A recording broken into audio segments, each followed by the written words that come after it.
For if this counsel or this work be of men, it will come to naught. But if it be of the Most High, ye cannot overthrow it, lest happily ye be found even to fight against the Most High. Yeah, so they didn't know whether they were men of the Lord or not. You know, so you can't just go ahead and put your hands on them, you know, because what if they are men of the Lord? Now you're in trouble. But if they aren't men of the Lord's going to destroy them no matter what, you know. But Gamaliel spiritually discerned that, Right. you know. You had guys that are so carnal that they're just willing to do whatever they can to shut up the prophets, and not understanding the latter consequence behind that, you know. Yeah. When the scriptures say be carnally minded is as death. Yeah. You know, and that's not being spiritual. Right. You know. Yeah, and then most of our people see this thing as carnal. Mm-hmm. They take to it as carnal. And it's not. Everything that we know, everything that we've seen thus far, has been spiritual, man. You know, it's been spiritual. Okay, and the Lord is testing us, testing all of us to see who's riding with Him and who's not. You know. But yeah. So I'm gonna go back to the Acts 24:14 again. Okay. All right. It says, "But this I confess unto thee, that after the way which they call heresy." All right, so they think that we're doing this thing basically based on our own, our own volition. Yeah, you know, and it's not. It's through the Spirit. Okay, it says, "So worship I the God of my fathers, believing all which are written in the law and in the prophets." All right, so the way they basically what we're doing, we're just following what the scriptures say. We're having faith the way the scriptures say have faith, but it's heresy unto them. Why? Because the Spirit ain't dealing with them. You know? Just like they did Paul, man. That's right. This is Hebrews 4:2. It says, "For unto us..." Yeah, because we are going to get spiritual power. All right? The Lord is going to protect us. Lord willing, we be of that number. And we shall soon see. Okay? And these different factions, even up till this day, they don't want the establishment of the kingdom, man. You know, because those Pharisees and Sadducees, they didn't care who ruled over them. You know, they were high priests. They were the leaders of the nation. They didn't care who ruled over them, as long as they were able to keep their wealth, as long as they were able to keep the laws that they set up in the society, man. You know, so how much more are people when you look at Jake out here? You know, especially those that's talking about, you know, be here for 40 years or, you know. This is Hebrews 4:2. It says, "For unto us was the gospel preached, as well as unto them." Oh, Salak, it started Hebrews 3 and 14. 3 and 14? Okay. It's Hebrews 3 and 14. It says, "But we are made partakers of Yahushua, if we hold the beginning of our confidence steadfast unto the end." And the beginning of our confidence was what? Basically knowing who we are, knowing this truth in its fullness. You know, knowing about the spiritual power, knowing about all these things, the miracles that's going to take place in our time. You know. Go ahead. It says, "While it is said, today, if you will hear his voice, harden not your hearts, as in the provocation." Right. So he's pointing out to you, you know, you had basically Jakes that harden their hearts. All right. And that provocation is alluding back to the wilderness. Okay. So it's saying harden not your hearts, and they were a testament to what we should not do. You know, murmuring and basically coming against the leaders, the structure. You know, some idiot on the comment board said not too long ago that stop giving double honors.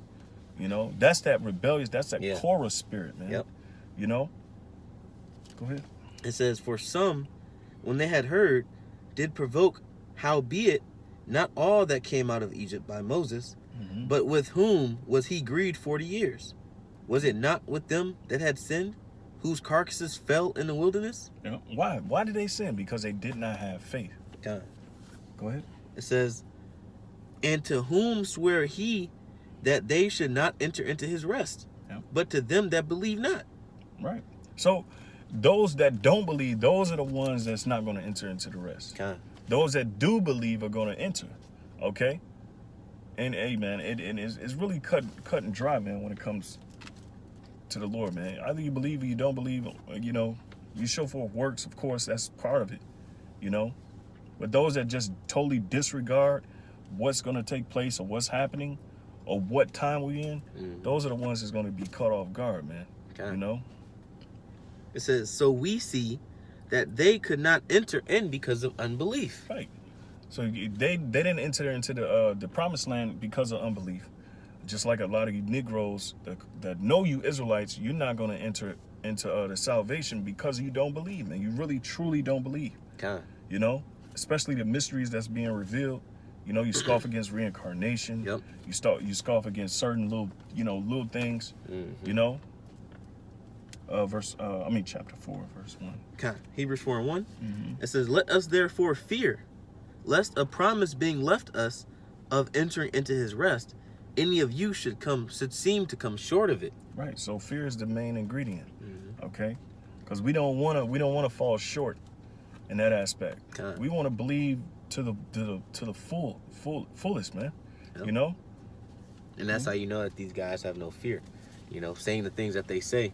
You know, and having the blasphemous minds that they have, you know, that they don't really fear the Lord. Right. They don't fear not being able to make it into the promised land and make it to the kingdom.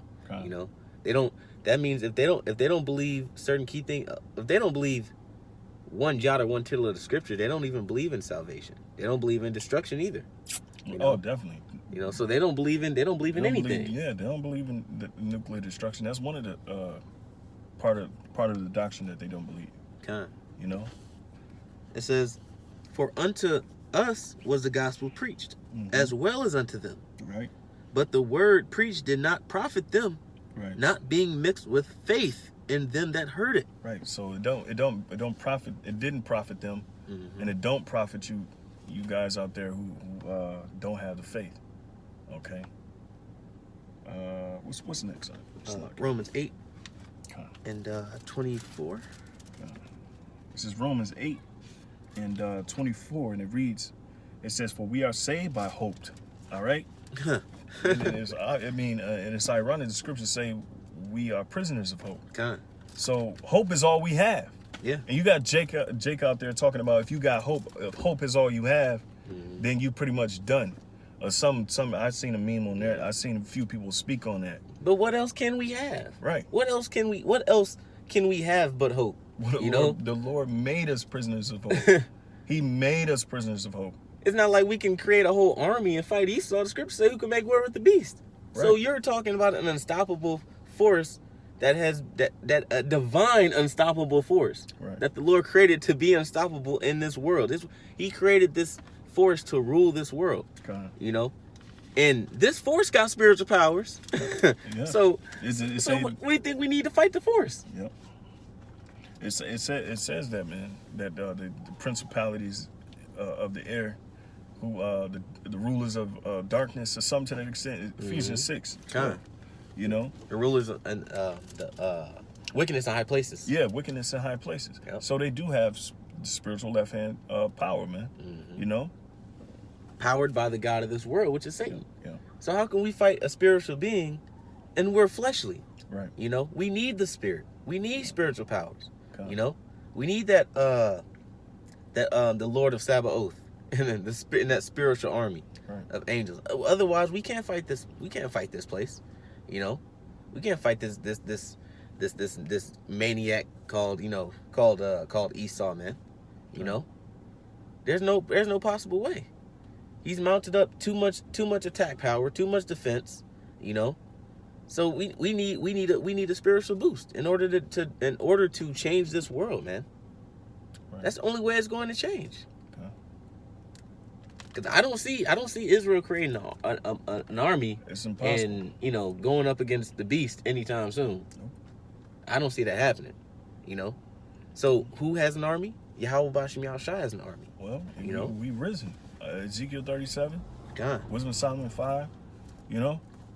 When we stood on our feet, then great fear fell upon them that which saw. You know, that only happening because those that stood up on their feet believe, man.